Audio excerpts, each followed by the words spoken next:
भाई से भाई लड़े लड़वले पड़ोसवा मनही के परी की त कहीं के परी की जमनवे के दोसवा कहीं के परी की। तुच्छ नहीं खन लोग, वो बहुत कलाकार, बहुत बड़ा कलाकार वालो, बहुत चर्चित कलाकार वालो। उनकर एगो गीत गाई लोग तो कोनो कंपनी उनकर के 3 लाख 2.5 लाख दी एगो गीत के। हम खूब बढ़िया गीत गाई, हमारा कोई गीत के 100 रुपया मिली। काहे के राम जी दिल ही बनोले हो, ऊपर से प्रेम वाला रोगई धरौले हो। नमस्कार, रावा देखो तनी शताक्षी न्यूज़ और अभी हम मौजूद बनी आरा में और हमरा साथ जे मौजूद बा उ परिचय के मुहताज नहीं खे। परिचय के मुहताज हम कहनी ए से नहीं खे कि भोजपुरी में तमाम प्रकार के कलाकार बड़े, लेकिन एगो अलग पहचान और अलग रुतबा के साथ ये भोजपुरी में कदम रख के और आज तक भोजपुरी पर एक तरफा राज करे वाला हमारे साथ अशोक मिश्रा जी हमारे साथ मौजूद बने। सबसे पहले न्यूज़ में स्वागत बा। बहुत बहुत धन्यवाद। और आपके भी बड़ा खुशी होला कि मैंने भोजपुरी इंडस्ट्रीज में कोई ऐसा कलाकार बा जेकरा से कुछ सीखे के मिलेला। भोजपुरी के छोटा छोटा कलाकार के का कहल चाहब आजकल के दर्शक खातिर, जौन दर्शक तमाम गाना आजकल के 2023 रवा देख रही कौन गाना बाजल है, लेकिन 2024 में कौना प्रकार के गाना बाजी का श्रोता सुनल चाहत रही, हम रावा मुख से जानल चाहब। और श्रोता का सुनिए ही हम तो नहीं जानत, रोज जानते बनी आ का लोग गाय के सुनाई इहो हमारा नॉलेज नहीं है। लेकिन रावा अपना दर्शक से का कहल चाहब आ काम चीज 2024 में रवा परोसब। हम ये कहब कि दर्शक जे भी बा रुआ शताक्षी न्यूज़ के जे भी श्रोता और दर्शक बा सबके होली के बहुत बहुत बधाई देते हुए हम ये कहब कि बढ़िया से बढ़िया गीत सुनी सब है और मनोरंजन करी सब जानवर से क्या आनंद आवे, जैसे आनंद आवे अपन मनोरंजन करे के बाद। अगर गंदे गीत पर रुआ मनोरंजन निक लगता है रुआ करी, रुआ गंदे गीत पर करी, केहू अच्छा पकल चाहता है रुआ अच्छा पकही। लेकिन आजकल भोजपुरी में तमाम प्रकार के गाना रहल बा, ओह बीच में राउर साफ सुथरा गाना लगातार बाज रहल बा, लेकिन कुछ तुच्छ कलाकार लोग बालो जे लोग कहना बा कि भोजपुरी में सिर्फ और सिर्फ खाली अश्लीलता ही बाजेला। वो कलाकार खातिर तुच्छ कलाकार नहीं खन लोग, तुच्छ कलाकार रुआ झूठों के कहता नहीं और वही कहब मत ना तो बहुत ही घनघोर बेइज्जती बा लोग के।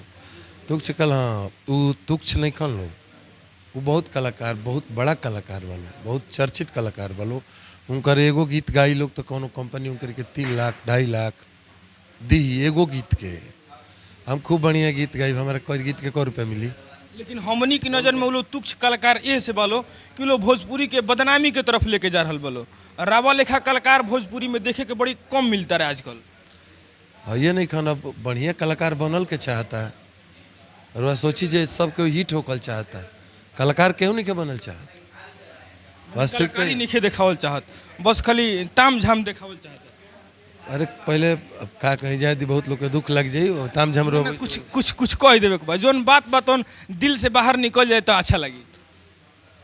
दिल से सब बहरिए बटुए जौन बाटे तौन जे बातन बढ़िया बा का कहे के बा सब ठीक बा, जे जौन गावता तो ठीक बा, सुने के बा अपन एंजॉय करे के बा का कर। आजकल पाछेप नहीं खेल लगावे के, जब गंदा सुन के सुनत सुन आनंद लो, गंदा सुनो जौन मन करे। मान ले कि पिलुआ पाकिए में न रही जी, बात ये बा तो तू गंदा सुन के तारा आनंद आता था, आनंद लो। जरा बढ़िया सुने के बा कहीं ना कहीं बढ़िया। अगर मान ली कि रवा कोनो बढ़िया चीज़ के जरूरत बा, जैसे शुद्ध घी के जरूरत होके, मधु के जरूरत होके, कोनो ऐसा दवाई के जरूरत होके तो अपन रवा दवाइया खोज लेतन कि ना कि नहीं एकदम खोज लेतन कि ना एकदम वही तेरी जरा नीमन गाना सुने के बा नीमन गाना खोज ली वही मोबाइल में बा, आ जरा बाउर सुने के बा वो बाउर वही में बटुए खोज ली। अच्छा, राउर एगो गाना रहे कि काहे के राम जी दिल तू बनौला हो, ओह गीत के बहुत सारा लोग कॉपी भी कल, बहुत सारा लोग गावल, लेकिन हम चाहब और हमारे दर्शक भी सुनो चाहिए रावा मुख से एगो ही गाना हमारा दर्शक के सुनावल जाए। हमारे बोले के क्षमते नहीं के बाकी हल्का सा एक लाइन बस। काहे के राम जी दिल ही बनोले हो, ऊपर से प्रेम वाला रोगई धरौले हो।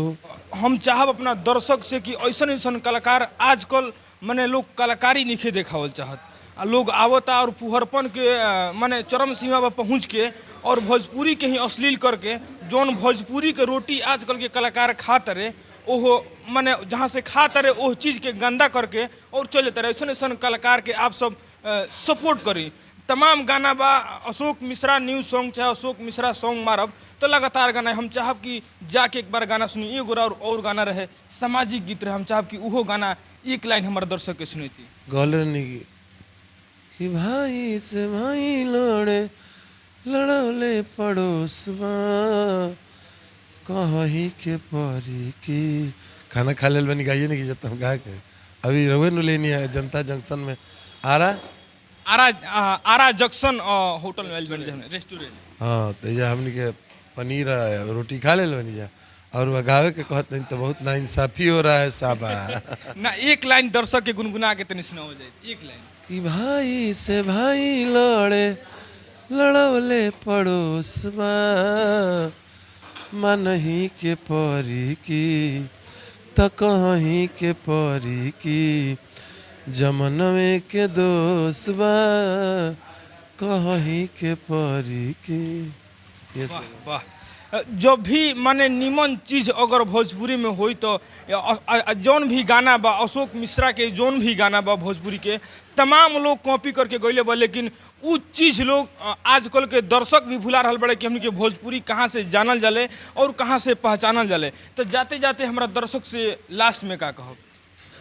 लास्ट में यह कहब कि लगा के आग पानी में का पानी से बुतावेला हवा बा तेज लहीना दिया दिन में जरावेला।